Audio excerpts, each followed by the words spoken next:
आप आप सभी का आर्य समाज डिफेंस कॉलोनी के साप्ताहिक सत्संग में स्वागत है। हमारे प्रधान श्री अजय चौहान जी, जिनकी प्रेरणा से ये प्रयास पिछले हफ्ते से चल रहा है और आपके सहयोग से, जिस उत्साह से आप इसे सुन रहे हैं, इसमें सम्मिलित हो रहे हैं, आप सभी का बहुत बहुत स्वागत है। प्रधान जी को छोड़ के और सभी व्यक्ति अपने अपने ऑडियो को बंद कर दें, ताकि आपके कमरे में जहां आप बैठे हैं उसमें कोई भी किसी प्रकार की भी कोई आवाज है वह प्रवचन को डिस्टर्ब ना कर सके। जी, आचार्य रामचंद्र जी प्रारंभ करें। ओ, ओ, ओ, ओ, ओ, ओ।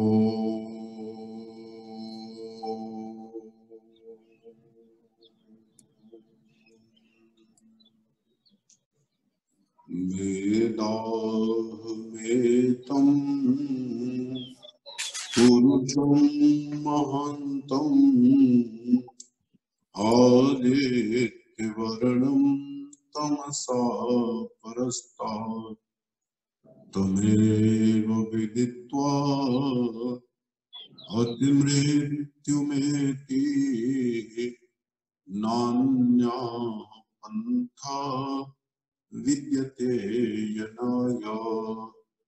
हिरण्यगर्भा समवर्तताग्रे भूतस्य जाता पतिरेक आसीत् सदाधार पृथ्वीं द्यां तेमां कस्मै देवा यः विशा विधेमा कस्मै देवा यः विशा विधेमा। श्रद्धा, सम्मान और आदर के योग्य हमारे आर्य समाज के डिफेंस कॉलोनी के समस्त पदाधिकारीगण, आदरणीय प्रधान जी श्री अजय चौहान जी, महामंत्री श्री अजय सहगल जी, जिनके पावन पुरुषार्थ से आज हम, जो आप सब जानते हैं, वैश्विक आपदा सारे विश्व में है, लेकिन इन्होंने बहुत ही अच्छा निर्णय किया कि हम अपने आधुनिक यंत्रों के द्वारा अपने सकारात्मक विचारों का प्रसारण करें, क्योंकि विचारों में बहुत बड़ी शक्ति होती है और विचारों के माध्यम से हमारे जीवन के अंदर रोग प्रतिरोधक क्षमता बढ़ती है, जिससे हमारा जीवन सुखद, सुखी, आनंदमय बनता है। मैं आप समस्त श्रोता गणों का, जो बड़े प्यार से, बड़ी श्रद्धा से हमारे साथ जुड़े हुए हैं, आपका वंदन, अभिनंदन करता हूं। और आज का जो विवेक विषय है, भयमुक्त जीवन ही सुख का साधन है, उस पर आइए हम चर्चा करते हैं। परमपिता परमात्मा की इस पावन सृष्टि में जब से ये संसार है, तब से, या फिर यूं कह सकते हैं कि जब से मनुष्य संसार में आया है, तब से सदा ही मनुष्य ने अपने ज्ञान के आधार पर सुखमय जीवन के लिए बहुत सारे प्रयत्न किए हैं। उन प्रयत्नों में ये सफल भी हुआ है, क्योंकि अल्पज्ञ होने के नाते कभी असफल भी हुआ है, क्योंकि सफल तो इस संसार में एक ही है, जिसको हम ईश्वर कह सकते हैं या एक महान शक्ति कह सकते हैं। व्यक्ति सदा अपने जीवन में जो भी चिंतन करता है, विचार करता है, साधन करता है, उपाय ढूंढता है, उनमें संभावना बनी रहती है। तो इसलिए आज हम प्रथम ही विचार करें कि संसार में है क्या है। और कितने प्रकार के भय होते हैं जो प्रत्येक पल हमारे जीवन को किसी न किसी रूप में एक बहुत बड़ी बाधा से, व्यवधान से, रुकावट से भर देते हैं और हम उस समय अपने आप को ये अनुभव कर पाते हैं कि अब हम क्या करें, कौन सा वो साधन अपनाएं कि जिससे हम उस महान शक्ति भगवान से जुड़ सके। तो जीवन में जब पंच क्लेशों का हम विचार करते हैं, अविद्या, अस्मिता, राग, द्वेष, अभिनिवेश, पहले चार छोड़ देंगे तो जो पांचवा आता है अभिनिवेश, इसका मीनिंग क्या है? इसका मीनिंग है कि प्रत्येक प्राणी जो शरीर धारण करते हैं या शरीर को प्राप्त करते हैं, उसको सदा भय बना रहता है कि मैं संसार से चला न जाऊं, मैं समाप्त न हो जाऊं, मेरा अंत न हो जाए, सदा भय से युक्त रहता है। क्यों? कारण क्या है? ऐसा क्यों होता है? भय का कारण क्या है? आप जानते हैं कि जब हमारे अंदर भय पैदा होता है, डर पैदा होता है, तो हमारे शरीर में रासायनिक कुछ ऐसी स्थिति पैदा होती है कि उस अवस्था में अगर हम कोई भोजन करते हैं, वो भोजन भी हमारे लिए सुख के स्थान पर दुखदायक बन जाता है, क्योंकि शरीर का सारा सिस्टम जो है प्रभावित होता है।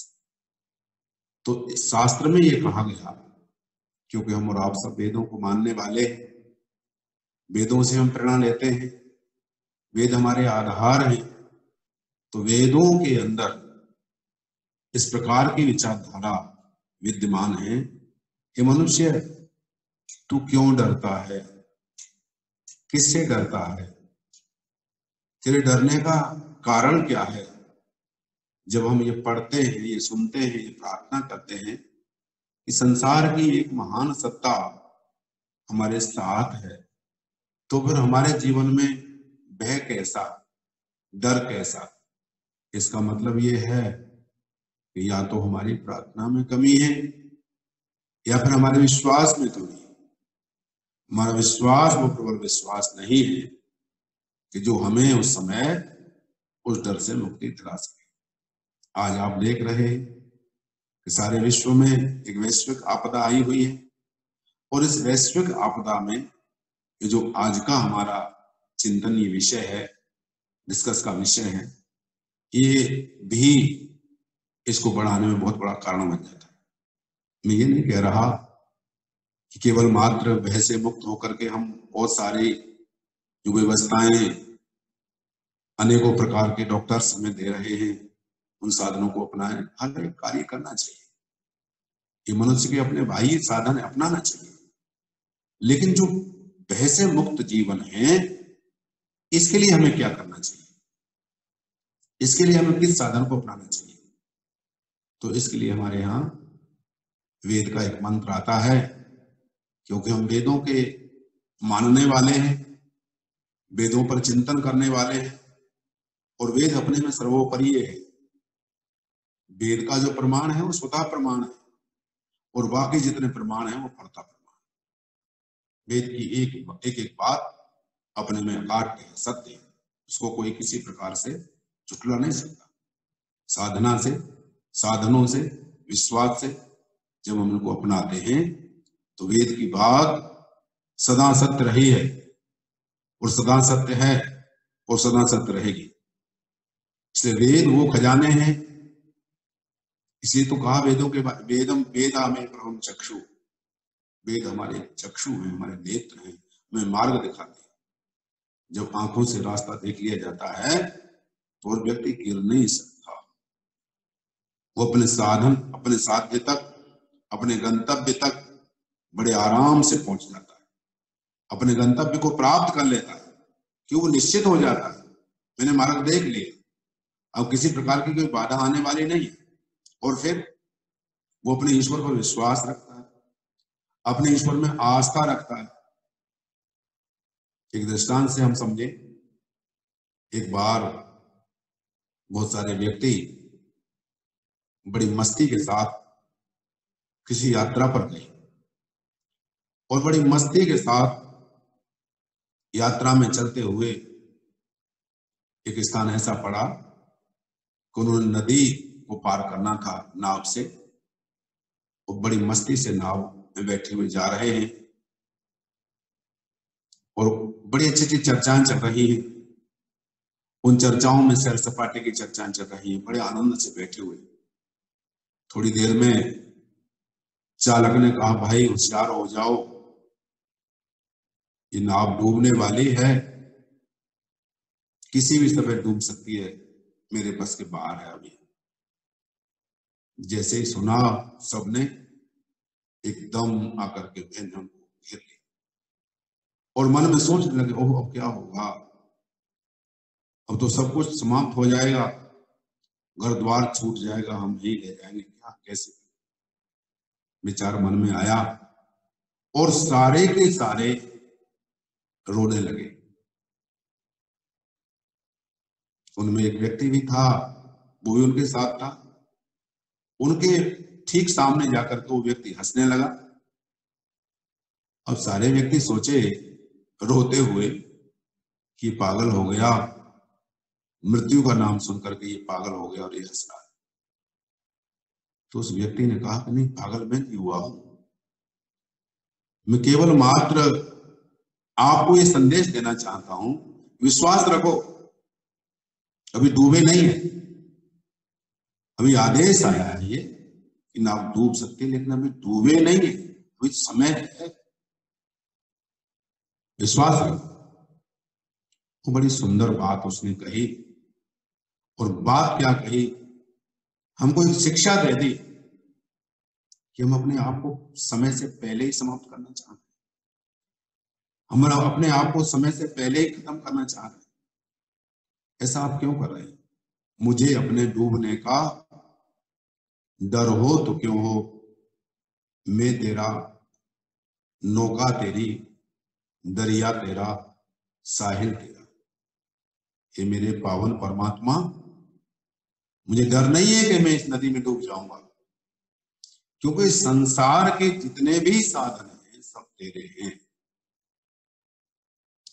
तेरे साधन हैं, मैं भी तेरा हूं, किनारा भी तेरा है, दरिया भी तेरा है। प्रभु, मेरा जीवन जो है तेरे समर्पित है, मैं डूबूंगा नहीं। नाव बच गई और बड़े आराम से वो आ गई। तो शास्त्र ये कहता है, हमारे आपके लिए वेद ये कहते हैं कि भाई समय से पहले, अभी डर आया नहीं है, अभी तो बड़ी दूर है, और हम हैं थोड़ा सा, हमारा बच्चा भी अगर किसी स्थान से आने में लेट हो जाता है तो हमारा मन इतना कल सोच लेता है, काश वो कहाँ होगा, कैसे होगा, क्या हो गया होगा और क्या होने वाला है। न मालूम क्यों ऐसा क्यों होता है। शास्त्र कहता है कि हमारा विश्वास जो है, हमारी आस्था जो है, वो कहीं ना कहीं हमें विचलित कर देती है, डिस्टर्ब कर देती है। क्योंकि कभी भी डिस्टर्ब मन के अंदर, अशांत मन के अंदर शांति के विचार आ ही नहीं सकते। शांति के विचार तब आते हैं कि जब मन हमारा शांत हो। भयमुक्त कब बनता है व्यक्ति? जब शांत हो। मन में अशांति है, मन डिस्टर्ब है, परेशान है, कैसे शांति की बात करोगे आप? फिर तो जो थोड़ी परेशानी बहुत दूर है, वो दूर वाली परेशानी आपको अपने पास दिखाई देगी और बड़ी जल्दी आप उसको एक्सेप्ट कर लेंगे कि हाँ वो मेरे पास आ गई। आई नहीं है अभी आपके पास, आपसे बहुत दूर है, और हो सकता है आपके पास ना आए। अगर आप अपने विश्वास की शक्ति को बनाए रखें तो आपके पास ना आए, ये संभव है। लेकिन क्योंकि आपने 50% आपने उसको अपने पास बुला लिया, मेरे पास क्या होगा, कैसे होगा, कैसे बच पाए? शास्त्र कहता है, वेद कहता है, जब तक जीवन है अपने विश्वास को कभी कम मत होने। वेदों में हम और आप पढ़ते तो हैं, यस्य छाया अमृतम, अरे जिसकी छाया, जिसकी समीपता क्या है, अमृतम, संसार के सारे कष्टों को बचाने वाली है, कष्टों से छुड़ाने वाली है। ये तो वेद की बात हो गई। और जिन्होंने वेद का विश्वास किया, वेद का चिंतन किया, उन मनीषियों के जीवन की बातों को सारा इतिहास भरा पड़ा है कि जीवन के अंदर एक दिन की भय के कारण एक रात्रि में व्यक्ति के बाल, सिर के बाल जो है सफेद हो गए, केवल एक रात्रि में। तो आप सोच सकते हैं कि ये जो हमारे आपके जीवन में ये कितना प्रभाव डालता है। इसलिए शास्त्रकारों ने सदा हमारा आपका मार्गदर्शन किया है, हमें चिंतन दिया है कि कभी भी हमें अपने जीवन के अंदर डर से अपने आप को विचलित नहीं करना चाहिए। क्यों? कि हम एक ऐसी सत्ता में विश्वास करते हैं, ऐसी शक्ति में विश्वास करते हैं जो इस सारे संसार को चला है, सारे संसार को धारण किए हुए है। वेद का मंत्र, अवयम मित्रात् अवयम अमित्रात्, अवयम जातात् अवयम परोक्षात्, अवयम नक्तम अवयम देवानां, सर्वा आशा मम मित्रम भवन्तु। अवयम मित्रात्, कितनी अच्छी बात कही वेद के अंदर। एक एक शब्द हमको आपको ये वेद का इतनी ऊर्जा देता है, इतनी पॉजिटिविटी देता है, इतना उत्कर्ष देता है, इतनी शक्ति देता है कि हमारे लिए एक एक शब्द वेद का हमारे चिंतन के आधार पर अगर हम एक भी शब्द को अपने जीवन का चिंतन का आधार बना लें और उसको अपने जीवन के साथ कर लें, तो हमारे जीवन के अंदर बहुत सारी समस्याएं जो हैं हमारी आपकी, इन समस्याओं से हमारा समाधान हो सकता है और हमें जो भयमुक्त जीवन ही सुख का साधन है, वो सुख का साधन बड़े आराम से इजीली मिल सकता है। कौन सा समय ऐसा रहा, कौन सा वक्त ऐसा रहा संसार में, ठीक है कि हमको आपको ये पता नहीं है कि जो आज वैश्विक आपदा आई है कब नहीं आई है, आई है और आती रहेंगी, और हो सकता है इससे बड़ी भी आ जाए। इन जो है इनमें कोई किसी प्रकार का परिवर्तन नहीं होता, ये आती रहेंगी, ये निश्चित रूप से है, इनमें कोई परिवर्तन नहीं, आती रहेंगी। लेकिन ये व्यवस्था जो है प्रभु की व्यवस्था है, और इस प्रभु की व्यवस्था के अंदर भगवान ने हमको आपको व्यवस्थित रहने के लिए या संसार की प्रभु प्रदत्त वस्तुओं से अपने आंतरिक, मानसिक, आत्मिक, शारीरिक शक्ति को बढ़ाने के लिए जो प्रयत्न हमको करना चाहिए वो हमें करना चाहिए। इसलिए कहा अवयम मित्रा, हम मित्र से अभय हों। तो ये तो निश्चित हम और आप सब जानते हैं कि मित्र तो मिति स्नेह धातु से मित्र शब्द बनता है, तो मित्र तो होता ही इसके लिए है। लेकिन वेद ने ये क्यों कहा कि मित्र से हम अभय हों, मित्र से हमें कोई डर ना हो? तो इस पर भी एक एक बात एक चिंतन मांगती है, एक एक बात चिंतन का विषय है। इसलिए कहा कि व्यक्ति की जो वृत्तियां है ना, ये कभी मित्र को भी शत्रु बना देती है, और मित्र भी हमारा इतना अहित कर सकता है जितना अमित्र नहीं। क्यों? कि वो हमारे बारे में सब जानता है, उसको हमारे बारे में सब पता है, वो हमारी कमियों को भी जानता है। इसलिए वेद में कहा है प्रभु मैं मित्र से भी अभय हूं, अर्थात जितना अवेयर रहूं, जितना होशियार रहूं, जितना समझदार रहूं कि मेरा मित्र भी मेरा कोई किसी प्रकार की हानि न करने पावे। अभयम अमित्रा, और अमित्र से, अमित्र नाम शत्रु से भी हम अभय रहें। शत्रु भी जो है हमारे जीवन में हमको किसी प्रकार का भय पैदा न कर सके, हमारे अंदर इतनी शक्ति हो कि हम उससे भी अभय रहें,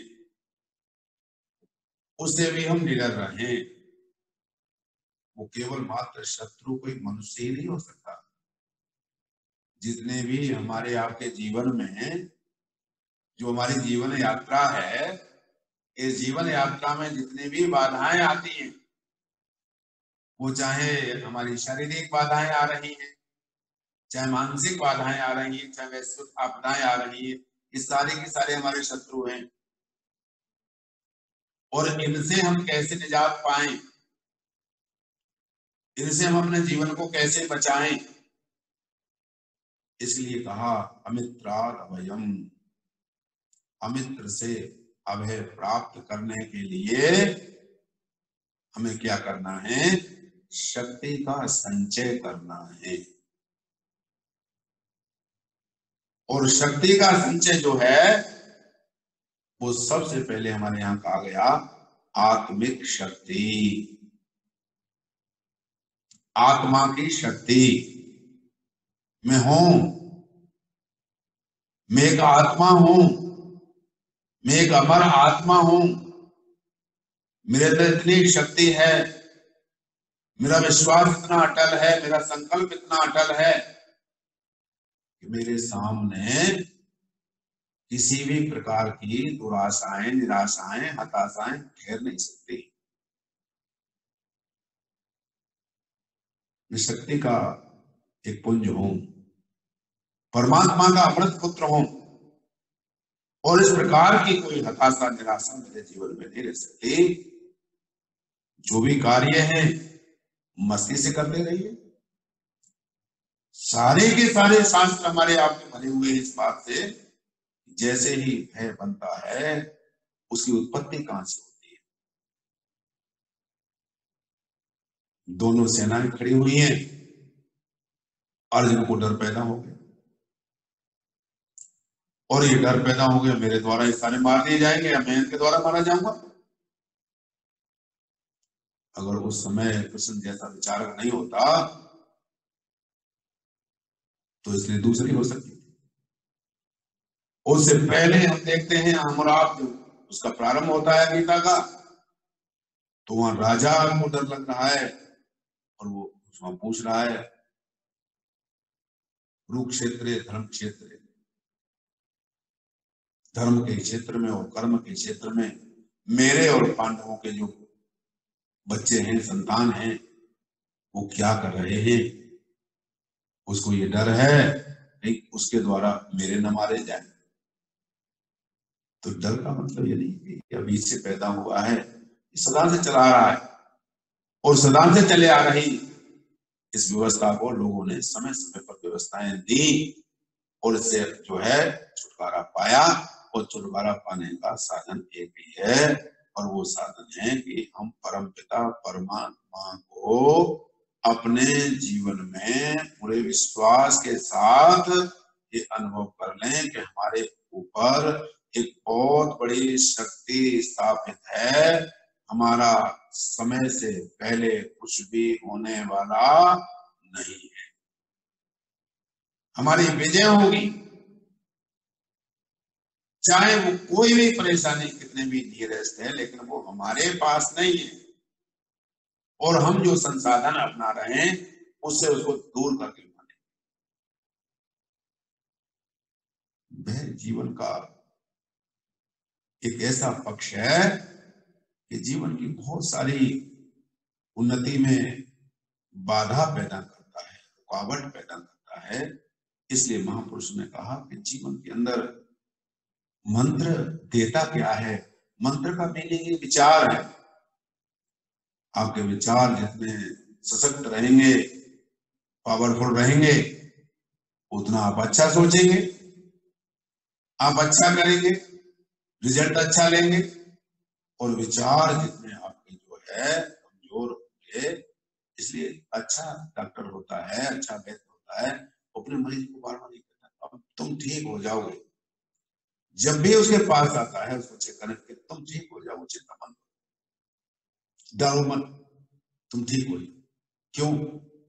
ये जो विचार है कि तुम ठीक हो जाओगे ना, इसके साथ जब वो औषधि खाई जाती है तो और प्रभाव होता है, और जब मरे हुए मनुष्य के द्वारा औषधि खाई जाती है तो और प्रभाव होता है। तो हम हमेशा ये कहा गया कि प्रातः काल जब उठते हैं हम और आप, तो हमारे शास्त्रों में क्या कर गया, हमारे शास्त्रों में कहा प्रातः काल उठो तो सबसे पहले अपने स्वास्थ्य के बारे में चिंतन करो और ईश्वर का धन्यवाद करो, तेरी अपार कृपा से आज बड़ी मस्ती के साथ हम उठ गए, हे ईश्वर तेरा धन्यवाद। क्यों?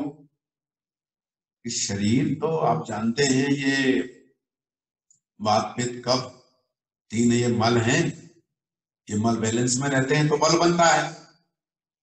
ये मल जो है, ये जो वात पित्त कफ है, ये जब ये समान अवस्था में रहते हैं तो बल आ जाता है, और इसमें इनमें एक में भी कोई कमी आ जाए तो मल बन जाता है, और जहां मल होता है वहां रुकावट होती है, और जहां रुकावट होती है वहां दुख होता है। तो इसलिए कहा कि ये जो प्राकृतिक चीजें हैं और प्रकृति से ये सारा संसार बना है, और आप पढ़ते हैं, विद्वानों से रोज सुनते हैं, यथा पिंडे तथा ब्रह्मांडे, यथा ब्रह्मांडे तथा पिंडे। जो हमारे पिंड में है वो ब्रह्मांड में है, और जो ब्रह्मांड में है वो पिंड में है। पिंड में भी कोई ना कोई समस्या लगी रहती है और ब्रह्मांड में भी समस्या लगी रहती है, कार्य दोनों चलते हैं।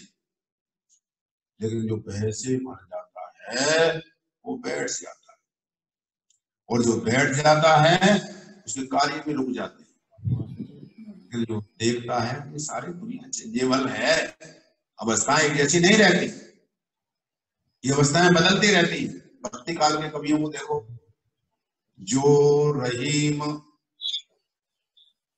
जी कहते हैं अपने जीवन में, रहमन विपदा हो भली, जो थोड़े दिन हो हित अनहित या जगत में जान सके। कि भाई ये जो ये हमको आपको ये तो बताने के लिए आती हैं कि हमारे आपके अंदर, हमारे आपके अंदर कितनी सहन शक्ति है, हमारे आपके अंदर रोगों से लड़ने की क्षमता कितनी है, स्थिति को मैनेज करने की क्षमता कितनी है। तो हमारे आपके देश के लिए तो वैसे भी दुनिया में कहा जाता है कि सारे संसार में अगर कोई देश ऐसा है कि जहां पर अध्यात्म चिंतन के द्वारा आत्म शक्ति का विकास हमारे आपके ऋषियों ने जो किया वो पूर्व में हुआ था ना। और ठीक है कि साइंस में, विज्ञान में पश्चिम में उस समय से उन्नति की, लेकिन यहाँ दोनों ही चाहिए थी, मगर दोनों ही चीजों में बैलेंस बना रहा, डिस्टर्ब नहीं हो, दोनों में बैलेंस बना रहा, और बड़ी मस्ती के साथ जीवन का जो है आनंद लिया, दोनों ही चीज। किसी देश का कोई वजीर मर गया, उस देश की व्यवस्था ये थी कि उस देश के अंदर ये व्यवस्था थी कि वजीर का चुनाव किया जाए तो परीक्षा होती थी पूरे देश में। परीक्षा हुई और परीक्षा के पश्चात वजीर का निर्णय करना था। तो परीक्षा के लिए 3 व्यक्ति सिलेक्ट हुए, और 3 व्यक्तियों में निर्णय होना था कि एक को वजीर बनाना था।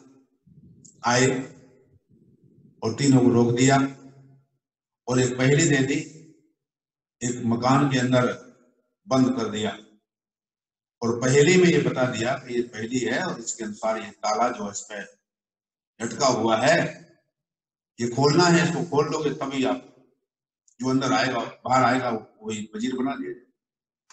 2 व्यक्ति लगे रहे पुस्तकें देखने में, सारी रात पुस्तकें लगी, और एक व्यक्ति बड़ी मस्ती से आराम से बैठा हुआ है कोने पर और बड़ी मस्ती से अपने अपने कार्य जो सोच रहा है वो सोच रहा है। प्रातः काल हुई, वो बड़ी मस्ती से कमरे से निकल के बाहर आया और वो पहेलियों में लगे रहे। देखा कि ताला बंद ही नहीं था, और बड़ी मस्ती से बाहर आ, राजा ने उसको पकड़ा, कहा कि चलो तुमको बड़ी जरूरत है। तो व्यक्ति इतना उलझाता है में अपने आप को कि वो कभी ये सोच ही नहीं पाता, कभी चिंतन ही नहीं कर पाता कि जीवन के अंदर ये तो बेकार का सोचता है, चिंतन करता है। जो होना है वो समय के साथ होना है, समय पर होना है, वो अभी से ही परेशान हो रहा है, नादानी में पड़ा हुआ है, ऐसा क्यों कर रहा है। इसके लिए हमारे यहाँ सदा ही ये चिंतन कहा गया कि भाई व्यक्ति जितना परेशानी से वास्तविक समाप्त नहीं होता, जितना वो बहसे समाप्त होता है, वो बहसे अपने आप को मान लेता है। इसलिए हमें कभी भी अपने जीवन के अंदर सदा इस प्रकार का चिंतन बनाए रखना चाहिए, अपने आप को ऐसा निश्चित रखना चाहिए कि संसार के अंदर ऐसी अनेकों प्रकार की व्यवस्थाएं होती रहेंगी, आपत्तियां आती रहेंगी, ऐसी आपदाएं आती रहेंगी, लेकिन हम ईश्वर के नियरेस्ट हैं। ईश्वर हमारा पिता है, हमारी निश्चित रक्षा होगी और उसकी सुरक्षा में हमारा कोई भी किसी भी प्रकार से हानि नहीं कर सकता। ऐसा चिंतन बना करके हमें सदा अपने जीवन में आगे बढ़ना है और ये सोचना है कि अभयम मित्रात्, अभयम अमित्रात्, अभयम ज्ञाता, अभयम परोक्षा। जो चीजें हमें पता है, ज्ञात हैं, उनसे भी अभय रहें, अज्ञात हैं उनसे भी अभय रहें, और इतना सुंदर हमारा जीवन बन जाए, भय मुक्त जीवन बन जाए कि जो हम अपने जीवन के अंदर हमारा वास्तविक जो लक्ष्य है, उस लक्ष्य तक पहुंचते हुए हम अपने जीवन में कह सकें कि भय मुक्त जीवन के लिए क्या है कि उस परम पिता परमात्मा का हम सहारा दें। हम चाहे 2 मिनट, चाहे 1 मिनट, चाहे 2 बार, चाहे 10 बार, चाहे 11 बार गायत्री मंत्र है, ओमकार शब्द है, इनका उच्चारण करें और अपने जीवन में। धन्यवाद आप सबका, मेरी बात को आपने ध्यान से सुना। ओम शांति। आचार्य जी का बहुत बहुत धन्यवाद। आपने बहुत ही सरल भाषा में भय मुक्त जीवन के साधन समझाने की प्रयास किया। अगर कुछ चंद लाइनों में मैं इसका निचोड़ निकालना चाहूं, क्योंकि हमारे पास अधिक समय नहीं है, शांति पाठ भी करना है, तो ये होगा, खुश रहो, मस्त रहो, व्यस्त रहो, अस्त व्यस्त मत रहो। तो पंडित जी का बहुत बहुत धन्यवाद। अगले सप्ताह आपसे फिर मिलेंगे इसी समय। अधिक से अधिक लोगों को इससे जुड़ने की प्रेरणा दीजिए, क्योंकि घरों के अंदर रह के ये एक प्रयास हो रहा है। चाहे वह डिफेंस कॉलोनी के लोग हैं, अपने रिश्तेदारों से, मित्रों से कहिए कि अधिक से अधिक संख्या में जो जूम वाला ऐड मैं आपको भेजता हूं, उसको अधिक से अधिक संख्या तक, अधिक लोगों तक पहुंचाएं। मैं आचार्य जी से कहूंगा पूर्व इससे कि हम शांति पाठ करें। आज हमारा सौभाग्य है कि आज हमारा ये कार्यक्रम कनाडा में भी देखा जा रहा है। हमारी आदरणीय बहन मधु चौहान जी, उनके पति जेपी चौहान, जेपीएस चौहान जी भी जो है वह टोरंटो से इस कार्यक्रम को देख रहे हैं। और पिछले समय से जो हमारा सप्ताह था, उससे अधिक लोग अभी हमारे साथ ज्यादा जुड़ चुके हैं। और इसी तरह आपको प्रेरणा दे रहा हूं कि अधिक से अधिक संख्या में लोगों को सूचित करें। और मैं पुनः हमारे फाउंडर प्रेसिडेंट श्री अनंत चौहान जी, प्रेसिडेंट अजय चौहान जी का बहुत बहुत आभारी हूँ कि इस माध्यम से हम लोगों तक पहुंच सके और उन्होंने इस चीज की प्रेरणा दी। और आज प्रथम बार हम अपनी आर्य समाज से ही लाइव आपके बीच में हैं। आपका बहुत बहुत धन्यवाद। पंडित जी, शांति पाठ। ओम द्यौ शांतिरंतरिक्षं शांति पृथिवी शांतिरापः शांतिरोषधया शांतिर्वनस्पतया शांतिर्विश्वे देवाः शांति ब्रह्म शांति सर्वभौम शांति शांतिरेव शांति सामा शांतिरेधि। ओम शांति शांति।